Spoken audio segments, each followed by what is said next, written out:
नमस्कार, मैं हूं जितेंद्र वशिष्ठ। जैसा कि आप जानते हैं, होली का त्यौहार नज़दीक है और ऐसे में टिकटों की मारामारी होनी तो लाजमी है। सभी बड़े त्योहारों पर रेलवे प्रशासन और सरकार सुरक्षा और सुविधाओं को लेकर बड़े बड़े दावे तो करते हैं। तो आइए चलते हैं निजामुद्दीन रेलवे स्टेशन और जानते हैं कि सरकार ने इस बार बिचौलियों से निपटने के लिए और सुरक्षा को लेकर के क्या क्या तैयारियाँ की हैं।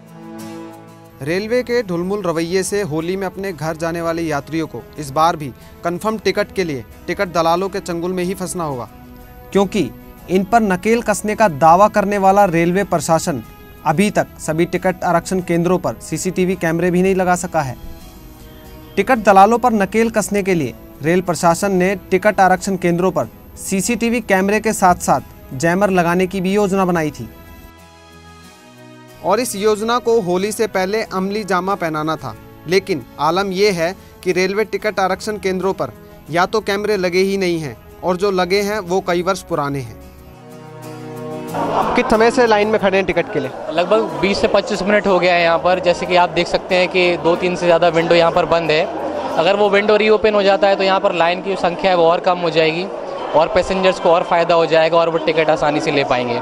क्या कारण है टिकट में इतनी ढिलाई हो रही है, कितनी देरी से टिकट नहीं मिल पा रहा? प्रशासन, यहाँ का प्रशासन सख्त हो तो टिकट तो पक्का मिलती है। काउंटर चलो तो यहाँ भीड़ लगने का कोई मतलब ही नहीं है। अब आप ही देखो, सारे काउंटर बंद है तो टिकट कहाँ से ले? सीधा ऑफिस में जाके ले क्या? ये देखिए काउंटर बने हुए हैं लेकिन एक भी वर्कर नहीं है। क्या सरकार के पास तनख्वाह नहीं है? किराए बढ़ाने आते हैं इनको।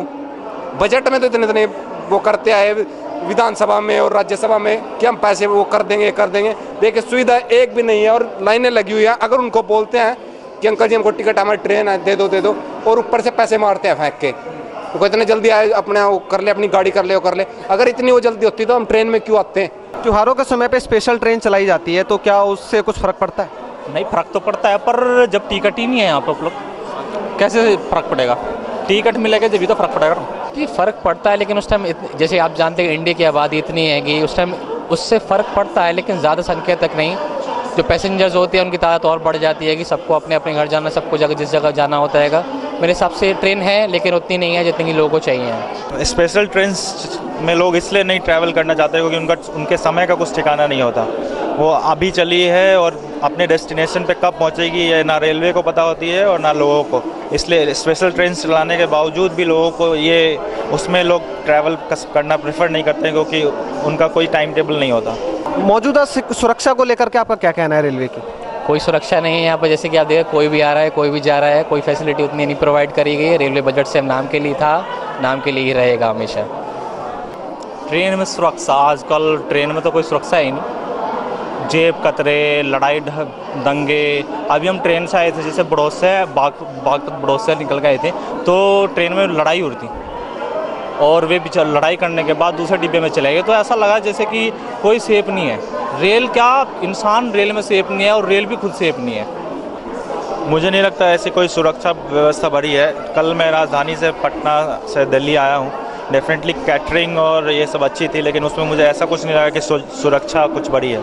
कुछ बैग मशीन के अंदर जा रहे हैं, कुछ लड़के उधर से ही जा रहे हैं, तो सुरक्षा तो ख़त्म है बिल्कुल।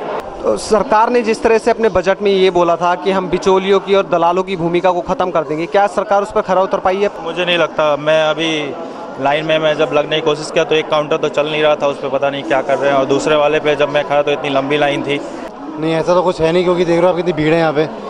यानी 10-12 लाइन लगी हुई है, तब भी कोई फ़ायदा तो है नहीं।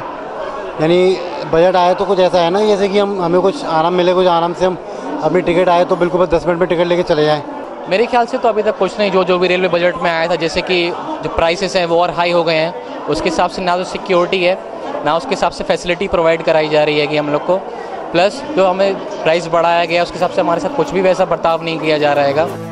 वहीं सतर्कता विभाग की सख्ती के बाद टिकट दलालों ने दिल्ली से बाहर गाजियाबाद, फरीदाबाद, गुड़गांव, पानीपत, सोनीपत समेत अनेक क्षेत्रीय टिकट आरक्षण केंद्रों के टिकट बुकिंग क्लर्कों से साठगांठ शुरू कर दी है। एजेंट ने मुझे बोला 100 रुपये आप दीजिए और साइड से मैं टिकट निकाल कर, और सही में मैंने देखने के लिए उसको किया। मुझे इस बात की हड़बड़ी थी कि अगर मैं टाइम पे काउंटर पे नहीं पहुंच पाया तो मेरी ट्रेन की बर्थ ख़त्म हो जाएगी, और सही में उसने मुझे सिर्फ 100 रुपये एक टिकट पे एक्स्ट्रा लिए और तुरंत मुझे साइड से ला के दे दिया। और जो जैसे कि आप बात बोल रहे हैं बिचौलियों की, उनको भी पैसा कमाना है, उन्हें भी दुनिया में रहना है, उन्हें भी खाना है। तो उनकी संख्या कभी कम नहीं हो सकती है। आपने देखा, हमने लोगों से बात की, वो काफ़ी परेशान हैं, काफ़ी समय बिताने के बाद भी लाइन में उन्हें टिकट नहीं मिल पा रहा है। तो ऐसे में सरकार के किए हुए बड़े बड़े वादे एक बार फिर खोखले साबित हुए। आज के लिए सिर्फ इतना ही। नमस्कार।